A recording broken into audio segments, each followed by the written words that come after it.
So I found some information in my resources that I forgot how I got it and that it was even there. I didn't like where it come from. Actually, I was questioning how to get here. Did Yahweh just miraculously put it in my coffers? I don't know, but it had to do with church history and house churches, house gatherings. So I read it, and it's connecting dots, right? Historically, traditional churches are a result of when Constantine took over the movement in 325 AD from Africa, 4th century, and brought it to Europe. First 300 years, they could not stop the movement. And they met, like Book of Acts reads, from house to house, right? And when Constantine took it over, he had a palace. He was the emperor. He had a palace, and he wanted control over this movement. So when he made a pseudo conversion, pseudo, it was false, to try, I couldn't stop him from without, so let me slow them down from within. He stopped the imperial persecutions, started exalting the leaders of that movement, giving them stipends and positions, and built cathedrals for them to begin to meet in buildings that were reflective of the palace, the emperor's palace, and the purpose was for control. And then they began to ban house gatherings because you can't control that, and so and that was the beginning of the demise of the movement. And so here we are today. Historically, it's recorded of different reformers: Martin Luther, John Wesley, Zwingli, Switzerland, and many others, right? Where they, tried to bring back the way it was the first 300 years. And those are the ones, and their people who followed them were the ones who were killed during the Inquisitions. Because not only did they go back to the Hebrew to see what the real steps were of obedience, but they also went back to intimate settings in the homes. And the authorities didn't like that because they can't control the people, the populace, right? So they would kill them. And that's what we need to get back to. And you can see how persecution will begin if you get back to that, because even in the religious gatherings, the guy wants to be in control. Yeshua came to get us away from the Moses Jethro syndrome, right? Remember, Yahweh never intended for men to rule over men. And so the reason why he allowed Moses to do it, because the people wanted Moses to represent them before Yahweh. That wasn't his intent. He wanted to have the same walk with all of them that he had with Moses. But they were like, no, we don't want that. He says, okay. And then he gave them more statutes and regulations, right? But then it was too heavy, too much for Moses, and so his relation tie, Jethro, said, look, get able-bodied men who can oversee hundreds, fifties, and tens to help you. Help them what? Judge the people according to the Torah, right? So that's the same way it is today, although Yeshua came to take us away from that. He took away the veil of the temple so that anybody can now go and do what? Have an intimate relationship with Yahweh himself, right? Through the blood of Yeshua, right? No more having a man over you before Yahweh, right? So, but men, so successful the first 300 years, that's how Yahweh was able to multiply exponentially the house gatherings, right? The word synagogue is a English transliteration of the Greek synagogu, which is, well, that's the Greek, but which means house gathering, actually. So they translate it as synagogue, but that's not the definition or the meaning. That's the transliteration, the Greek of the Greek, synagogu, which means house gathering. But you see how they have us believing a synagogue, something that belongs to the Jews, and it's right there on the corner somewhere in the Jewish gathering place. No. Right? So, and we see in the book of Acts, they met from house to house. Now, but Yeshua broke the synagogue to break them away from this setup. Yeshua came and started introducing principles to get men away from religious rote and tradition to a relationship with the Father through him. So he taught them how to live. That was the way. These are people of the way. The way of what? The way to live. The way you were purposed to live in relationship with your Creator. Right? So now watch. In our gathering, we come, there's no formula, there's no program. We come, we're like family. That's a house is a family.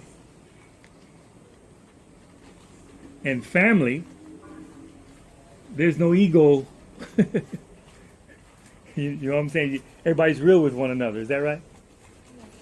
Yeah. They argue, they fight, whatever, but they just family. Nobody has, pride or whatever. It's just family. Because that's the way we're supposed to be. We are family, isn't it? And everybody has something to offer. Everybody, you see, and we can talk about principles so that we can live the life without any inhibitions or whatever. Yeah. But once you and we meet to eat. We meet to eat. Did you ever wonder why and how communion has morphed to itty bitty cups and a piece of wafer? When that's supposed to be symbolic of what is modeled and written clearly in the New Covenant, huh? How it was called, what was it called? The what? The Master's Supper. Supper. Not little itty bitty, It was a meal. And when you read it in 1 Corinthians 11, they said they gathered to eat. Wine and the bread? No. Wine and cheese. Yeah. It was a meal, and it wasn't this and that. It was like while they were eating, you know what I'm saying? And he said, this is symbolic of my body and blood. The communion of eating. Because when you eat, you talk about things, innit? Yeah? And you discuss things over meals, and people give witness and testimonies and concerns and share their fears and how do I do this? And then we just talk how to do it according to the principles that Yeshua said to us, isn't it? That's how you do it. You follow? But then, if the house gathering got too large, let's just throw out a number, like it's 20 people come in, and then 21 now, because more wants to come. Then that's when you should, okay, now we're going to get away from the intimacy. We're going to get away from, that's more mouths to feed in a home setting. You follow? So break off into another house gathering. If you understand. You see, we're like, okay, now, Patty, can you open your house? And we break off. Now the fruit of an apple tree is the fruit of an apple tree is another apple tree. And then another apple tree. You follow? So Yahweh multiplies exponentially. Yahweh doesn't addition. You see? So house gatherings beget house gatherings, beginning house gatherings, and that's how they multiplied exponentially and took over. We read in the scriptures that when these guys went, he says, you go to a city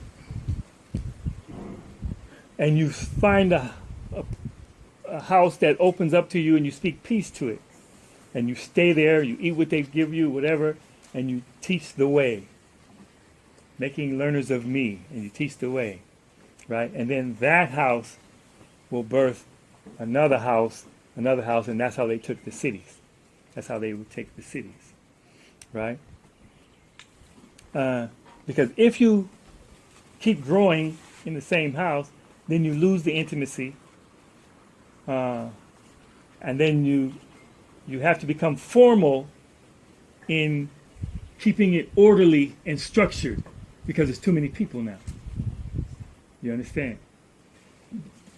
And then you have to have order, this, that, structure, and that, and then the guy becomes the leader, and then he begins to dictate and lecture without interaction. The passage in Acts where Paul was preaching, says he was preaching, and he preached all night, and then one guy fell asleep and died, fell out the window. The word in that passage for preaching is dialogomai. Dialogomai. What does that sound like in English? Dialogue. Yes, that is it. Dialogue. What is D? D? It's two. Yeah. So that means he wasn't lecturing, he was dialoguing with the people. Interaction, That's why we like, yo, what do you have to say? You got to talk to me so you can see what's going on. So you can find out what's going on so you can put things in order according to what Yahweh requires of us so that his presence can stay in you. That's what Yahweh desires. He wants to reveal himself through each and every one of us that gathers together. You follow? That's what magnifies him. We operate as one. And we are united. And we don't belong to ourselves. And what's mine is yours. And what's yours is mine. And we serve one another. Because he delivered our lives from hell. Is he not? Did he not? So today, the traditional churches have that same setup that the cathedrals modeled when Catholicism came to be. Right? And that's why all those reformers movements fell short and they failed. Because they started off right, trying to get back to the way, but they didn't complete it by going back fully.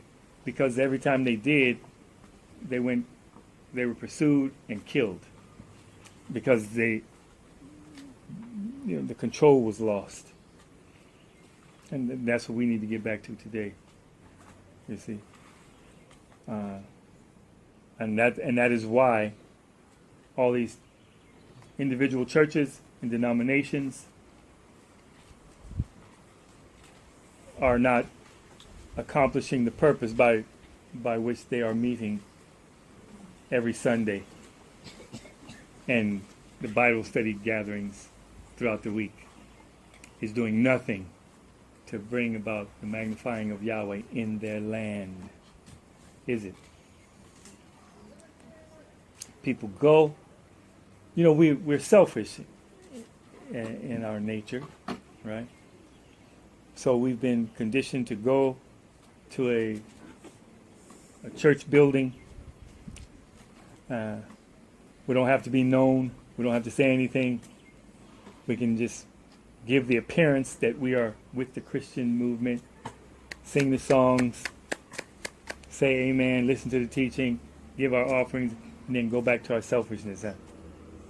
Go back home, put on your television, or do what you do in your own little domicile and live your life. And then throughout the week, go do what you do. That's why Yahweh's not. We're on the wrong page.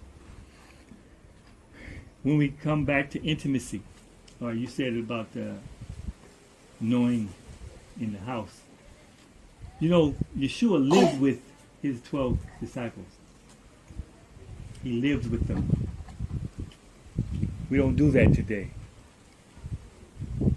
They meet several times a week, that's it, and then go back to privacy. And so you can put on an air of being a believer when literally you are not. Because the true exposure is when you live with people. You know how you've seen couples, huh? In the world, they date, right? Oh, you're going on a date? Yeah, going on a date. How long you been dating him? 2 years. It's great. We're going to get married next year, right? Oh, okay. So during the time of the 2 years of dating, it was all good. Then they get married. Then a year goes by and then divorce. What happened? They started living together. Everything was hunky-dory during the time they were dating because I dropped you off, you went to your house, and I went to mine. And we was cool. But then when you start living together, then you start seeing the real person. And then you be like, oh, I don't, why you do it like that? Oh, this is the way I do it. Get your feet off me. What you doing? I like it this way. Toilet paper. Top way, bottom way. Which way? Toothpaste. Squeeze from the front top from the back. Which way? How you wash the dishes? We do it this. We don't do it this. We got clean clothes. You know what I'm saying? How you living? At the end of the day, it's like, okay, Yahweh calls all of us to one way. So believers should have no problem living together if they're believers. That's what I had believed before I even thought about getting married. Actually, I didn't even want to get married. I'm like, well, people didn't have no good examples or whatever. And then, like, folks is hard-headed, you know what I'm saying? They don't want to submit to the word, and I wasn't compromising for nothing. Once there was question, I'm like, you're going to be trouble. I don't want to do it. Right? So look, Yeshua, did Yeshua save us from hell? Yes. So do we owe him? Jeremiah said the prayer, right? Your name is set apart. Your kingdom come as it is in heaven, established in the earth. Your will be done. Not mine, yours. That's the problem that Yahweh has with all of us. Everybody still want to exert their own will. Yeah? And in a home setting, it becomes magnified. And that's when you'll see the true. You follow? And either people want to conform or they don't. If they don't, then that's where separation happens. Yeah? And that's what they don't have to deal with in public, traditional church settings. That's why it's not working. People can put on false airs of being believers and just do what the leader requires, who's in control. You follow? Yahweh didn't want that. We're not supposed to have leaders that rule over us, which is what present day pastors are doing. Those are my people. They do what I say. Do you see it? I'm just exposing Satan masquerading himself as a angel of light. Yeshua said a hireling, not a true shepherd. Right? Yahweh says in Jeremiah 3:23, he says, I will raise up shepherds, plural, after my own heart, who will teach my people. Right? Plural. The home gatherings didn't have one leader. They had an elder, one who was more experienced in a way, who just fathered the gathering. He fathered the gathering. You know what I'm saying? Remember, Paul said, you have many teachers, but don't have many fathers. Because the fathers will do what? Discipline. Set restrictions and restraints. Hey, we ain't having it. You know the purpose? You know what the deacons did? The deacons, huh? The deacons were there to vet those who were coming with ulterior motives. Because they didn't advertise the house gatherings. Because they were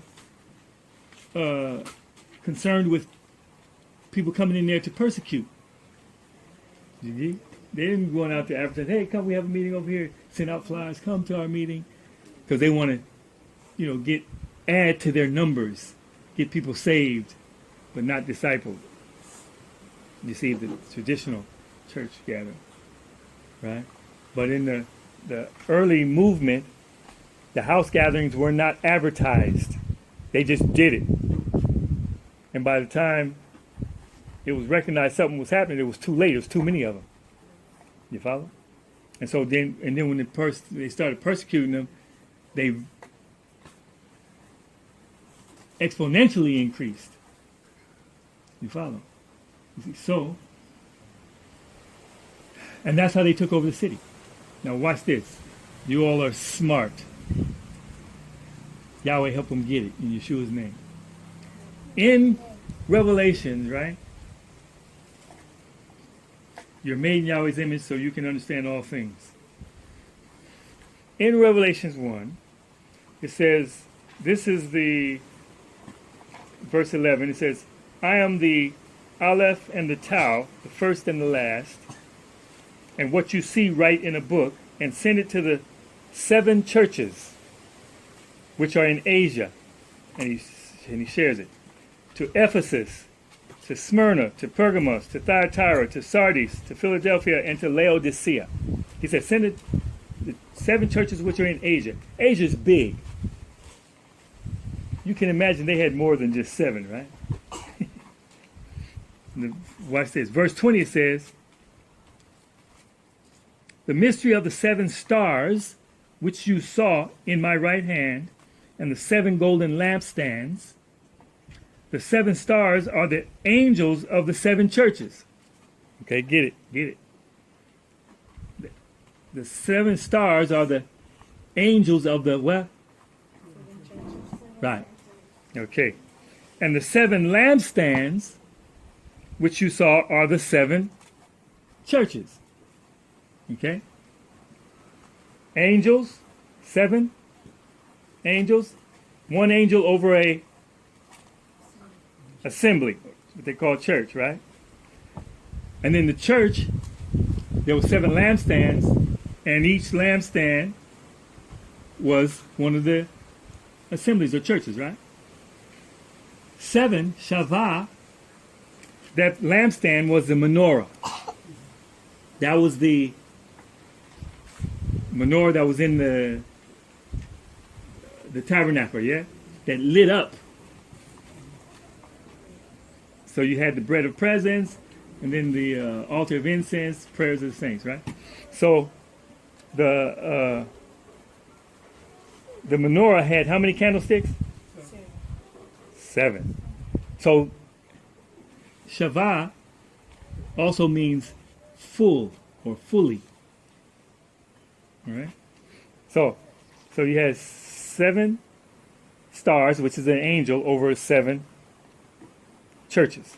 Now, Asia, Yahweh showed me this just this past week, right?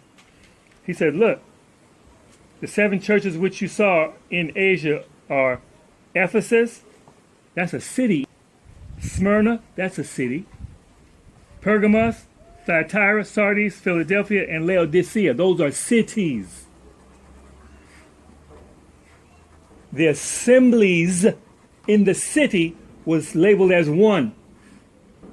You understand? And the menorah, the lampstand, right, had 7 candlesticks. So there are more cities in Asia than those 7. But he specified those 7 cities and the assemblies that was in that city as one. And 5 of them, he said, I have this against you. Repent and turn, lest I take the light away from you. And there was only 2 that were fully harmonized, and he exhorted them to continue. What's my point? When Yeshua sent them out, he said, you go to cities. He said, don't go from house to house. They went to a city, and they saw who opened up to them, and they stayed in that house, spoke peace it, and they began teaching the way of Yahweh in Yeshua to that house. They were saving, as you know, recognize in Acts, whole households, not just one individual. That's from Satan. They say, oh, if Yeshua, if you only say one person, he would have came and did that. He's better than that. That's the adversary trying to get us to lower the standard in the quality of the power that was released at the cross. You follow me? So, we're supposed to take Malindi. Not about getting, oh, this people, we got this person get saved. We got him saved, got him mercy. I hate that now. You follow? And how churches are gathering tomorrow with a program. And it's modeling after the cathedrals, the Catholic cathedrals, which is modeled after the Emperor's Palace. And the pastors are controlling their sheep.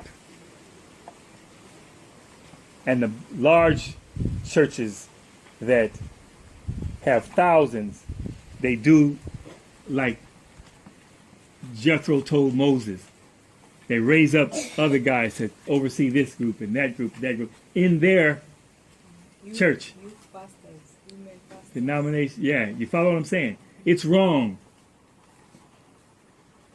And that's why it's not been effective. Here we are, first 300 years, they couldn't stop it. Took over. The last 1700 years, what's been happening? Mess. Until now, Satan is all up in the pulpit, leading worship, and division is strong. And immorality is a norm. And marriages are, how many pastors? Yesterday on the news, 2 pastors were busted. You see? In the lodging with 2 women who are some wives of other men. An ex-CID officer who gave me legitimacy when the organization that invited me to come and be the biblical language professor over their Bible school, because of corruption, it shut down before the first semester was over. And I was in Kenya, Yvonne. Yahweh, what do I do? Corruption. You follow me? So he said, I want you to start the school.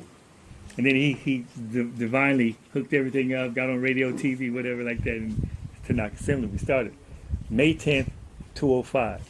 206. 205, yeah. Right?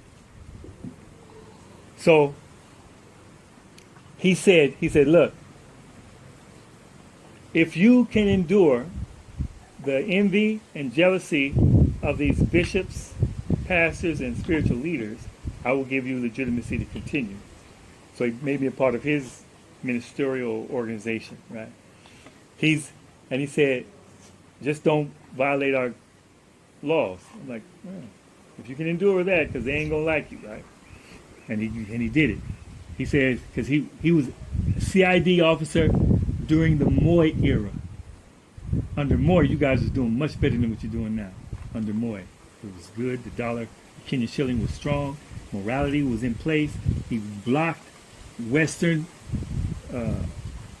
influx of television shows that would destroy morality like it has done now, and all this crazy stuff, right? And the West didn't like him. They demonized him. But he said, look, as a CID officer with Moy, that's like the lowercase CIA of America, right? We know what's going on in the country. I know who parlays with who and where. And he said a lot of the pastors and bishops, I know where they parlay with and who, politic-wise, rich-wise, and where. Coast of King. He said, so we need what you've been anointed to give. So I will identify you to come, and if you just stay faithful, would you follow me? And so that is still in play today. So change needs to happen. And needs to happen like Yeshua said, the kingdom of heaven is like a leaven that a woman hid in 3 measures of meal. Hid. It doesn't have to be advertised. Just like they did. We just continue to do what we do. Right? And then Yahweh was the one who brings increase. Growth comes from an organism beginning where? A living organism grows from where?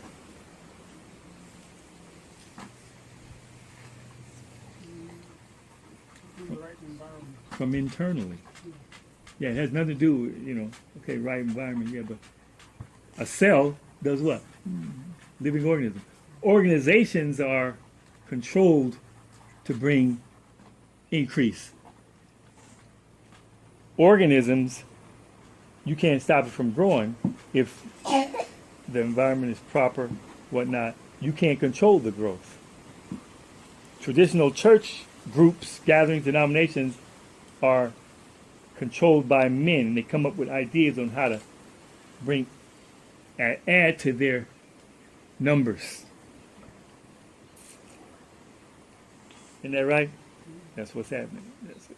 How can we do better? How can we add more? How can we, we'll have crusade here, and we'll do this. We'll do this. Da, da, da, da. When you have those gatherings, right? So they need to hold the people to tithing and offering because they have bills to pay. You follow me? We need a new dry erase board. We need the lights. We got to pay the electricity bill. We need a bigger building. We got to pay. We got to keep it clean, maintain it, right? You understand? We need to do this. We need to do this, and so we need to give for that. If you go back to the house gathering, you know how much money you save, and that money can go to meeting the needs of the people, or to send apostles and prophets out to other cities to go find out which home will open up to them. And then you know how much money? Nobody has to lack or want for anything. You can meet one another's needs, whatever, right? Because in the home, it's already a home. You already have breakfast, lunch, and dinner, so you have a few more miles. That ain't nothing, right? Because you're going to eat anyway, so just feed other people. Isn't that right? And then, you just pull your resources together to meet the needs of the people. This family don't have a place to stay. You can come stay with us. Or come stay with there. Or we're full and, let's rent a place for them over there. And you just do it. That's what Yahweh is blessing and resourcing. Nothing else. Getting back to family. Because we are family, is it not? And he wants to manifest himself through each individual member of his family towards one another. We love one another, we forgive one another, we meet one another's needs, and we continue living the life, growing and maturing in him. And modeling for the next generation that lifestyle, the way to live, according to the way he purposed and designed us to live. Does it make sense? We don't belong to ourselves. It's in the prayer. Your will be done, not my will, right? So when we're together, there's no ego, there's no pride. Galatians 2:20 says, I've been crucified with, yes. Nevertheless I live, yet not I, but the Messiah lives in me. The life I now live in the flesh, I live by faith, reliance and dependence in the Son of the Most High, who loved me and gave himself for me. And 2 Corinthians 5:15-17. And he died for all, that those who live should no longer live for themselves, but for him who died for them and rose again. Therefore, we regard no one according to the flesh. Although we once knew Messiah after the flesh, we don't know him like that anymore. All things have passed away. Behold, all things have become new. And then verse 20 goes on to say, we are ambassadors of the anointing. So when we gather, it's not me. So death happens in me, so life can happen in you. That's the way it was. People sold their properties, gave to the elders of the city, and then they met the needs of the people. And they, from house to house, and living joyfully, and Yahweh added daily to those who were being saved. And they took over the city. And they took over the region. They took over the state. They took over the world. That needs to happen again. Yahweh is waiting. So, what I was talking about in Revelation, right? So the 7 stars are the 7 messengers over the 7 cities, yeah? The 7 assemblies in those cities. Confirming the fallen messengers, the fallen ones, principalities and powers. We don't fight against, but principalities and powers.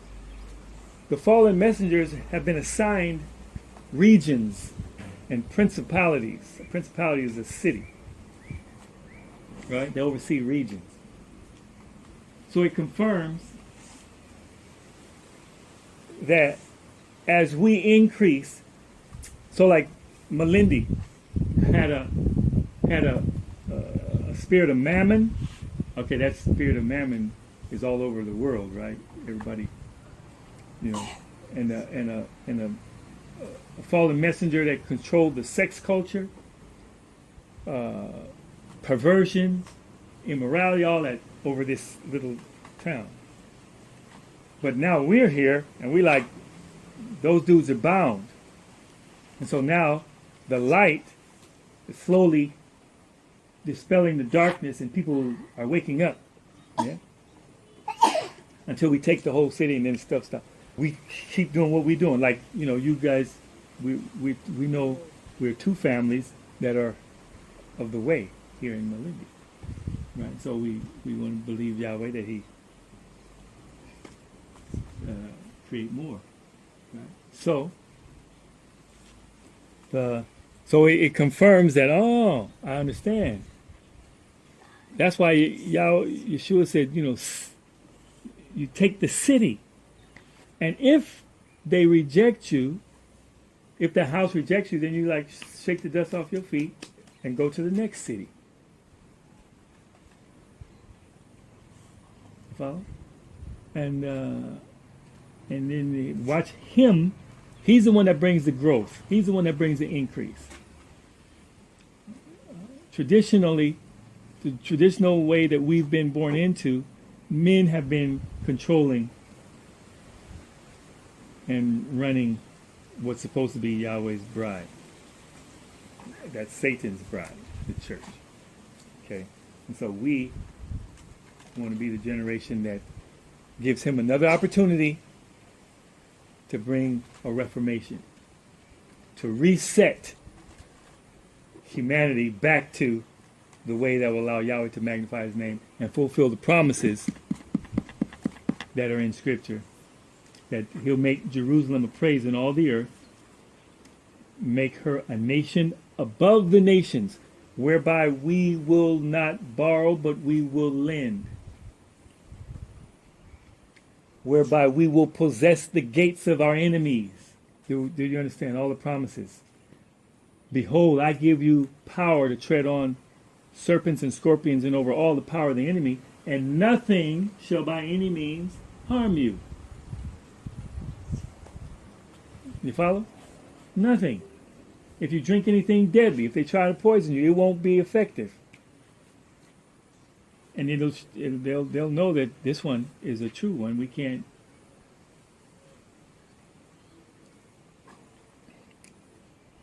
Make sense? So I'm like, okay, Yahweh. So we just go back to now. Here's the advantage of our generation to make it simple to go back to. The first 300 years, family wasn't even an issue to be focused on. It was automatic. The women wanted to have babies. That they knew purpose back then, so that wasn't even focused. But since slavery and the synagogue of Satan recognizing that they have to spend billions to keep the descendants of Abraham from coming into the knowledge of who they are.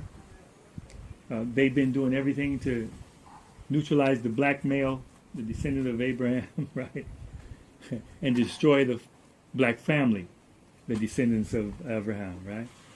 And so we have come to where we see the result of it, and now the black male is trying to get back to being the mainstay in his family.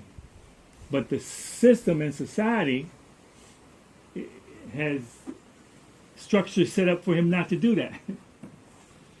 They've empowered his woman against him. You follow? So, but the advantage is that in the Hebrew understanding of a male, an Aleph male, being one who can receive from others, lacks independence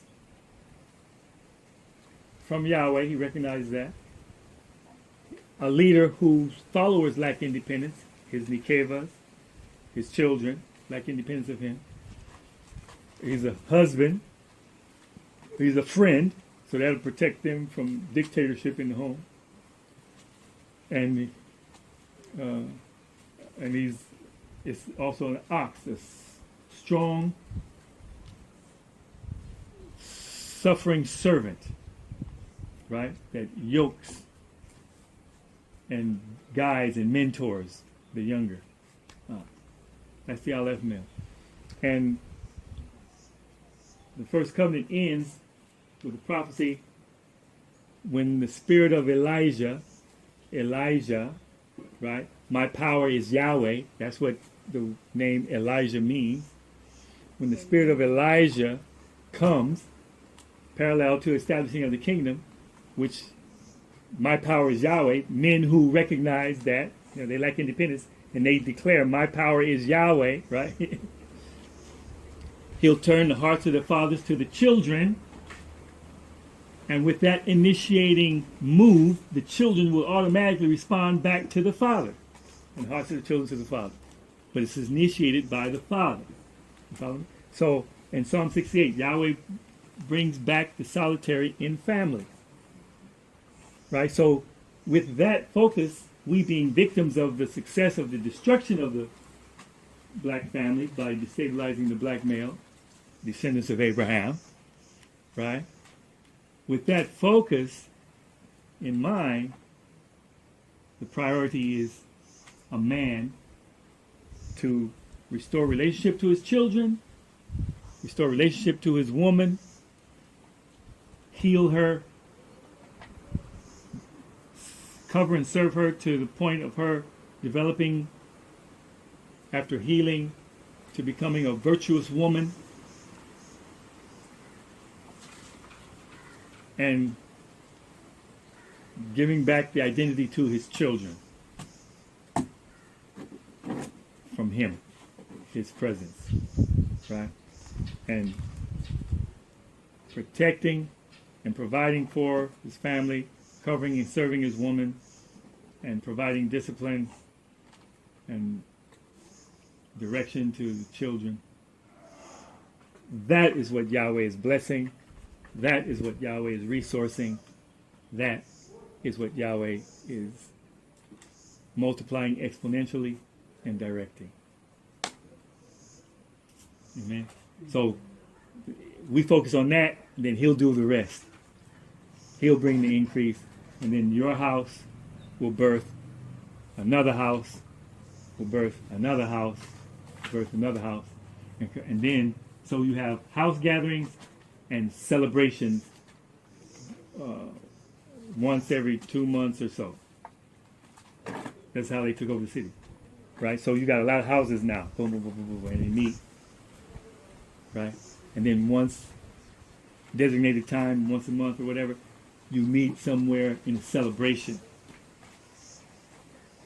Not advertising to people outside of the house gatherings. And watch how Yahweh will bring people, because they'll want to know what's going on.